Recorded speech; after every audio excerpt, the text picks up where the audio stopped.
Hi అండి, అస్సలాము అలైకుం అండి. ఇది అరబిక్ కంట్రీ వాళ్ళు తినేవాళ్ళు సమోసాలు అండి. చాలా ఇష్టంగా తింటారు. అరబిక్ సమోసాలు అనవచ్చు దీన్ని.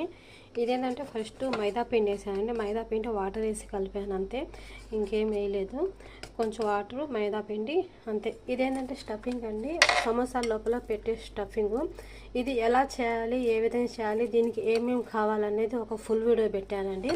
ఆ ఫుల్ వీడియో చూసేయండి మీరు, ఎందుకంటే ఆ ఫుల్ వీడియోలో ఉంది ఈ స్టఫింగ్ ఎలా, ఈ రెసిపీ ఎలా చేయాలి, ఎలా రెడీ చేయాలి, దీనికి ఏమేమి కావాలనేది ఫుల్ వీడియోలో ఉందండి, చూసేయండి. ఇప్పుడు సమోసాలు నేను ఆ స్టఫింగ్ని సమోసాల్లో పెట్టి రోల్ చేస్తున్నాను, రాని ఎలా చేస్తాను. ఇవి రెడీమేడ్గా ఇలా వస్తాయండి, చూసారు కదా. సమోసాలు ఇలా వేరే వేరేకి వస్తాయి, అది రెడీమేడ్గా వచ్చేస్తుంది. చూసారా, నేను ఇలా చేశానండి, అంటే నాకు వచ్చిన స్టైల్లో.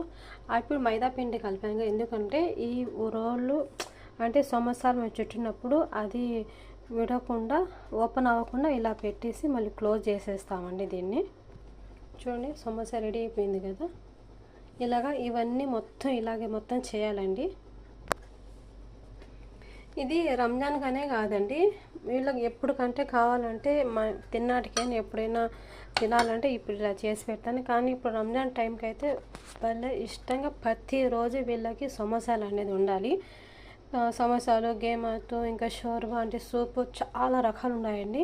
అలాగా వాళ్ళకి కావాలి. రంజాన్ పండుగలో, రంజాన్ టైంకి అయితే తప్పనిసరిగా ఈ సమోసాలు. ఇవి సమోసాలు చేసి ఇలాగ రెడీ చేసి స్టోర్ చేయొచ్చండి. స్టోర్ చేసి ఫ్రిడ్జ్లో పెట్టేస్తాను. వాళ్ళకి రోజు ఇన్ని కావాలంటే అన్ని తీసి ఫ్రై చేసి, ఇంకా కింద వాళ్ళకి ఎంతమంది ఉంటారో అంతమందికి సప్లై చేసేస్తాను. ఇప్పుడు మొత్తం అది పని ఉందండి, మొత్తం రోల్ చేయాలి, స్టఫింగ్ మొత్తం పెట్టాలి. ఇంకా చికెన్ చేయొచ్చు, పొటాటో ఉంటుంది కదా, ఉల్లగడ్డలు చేయొచ్చు, మన ఇష్టం అండి, ఎన్నైనా చేయొచ్చు. కానీ వీళ్ళు బయట కంట్రీ ఇష్టంగా తినేది ఏంటంటే చీజ్ అండి. ఇలాగ చీజ్దే ఈ స్టఫింగ్ ఒక ఫుల్ వీడియో పెట్టాను, చూసేయండి మీరు. ఓకేనా అండి, థ్యాంక్ యూ సో మచ్ అండి.